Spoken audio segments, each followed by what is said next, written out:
આજે નર્મદા જિલ્લા અમારી ગુમાવી પડી, તાલુકા પંચાયતો બધી ગુમાવી પડી.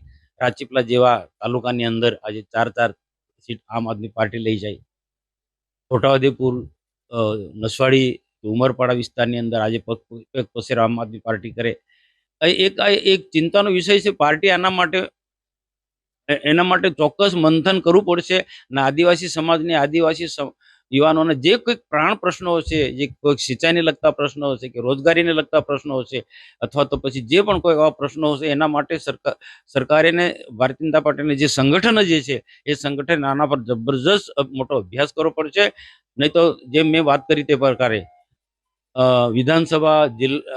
વિધાનસભા, લોકસભા અને તાલુકા જિલ્લા પંચાયતમાં આ લોકો સફળ થાય. આવનારા દિવસમાં ટોટલી આખી ટ્રાઇબલ પટ્ટીમાં આ ઉદયની જેમ આ આદિવાસી એરિયાને કોતરી ખાશે.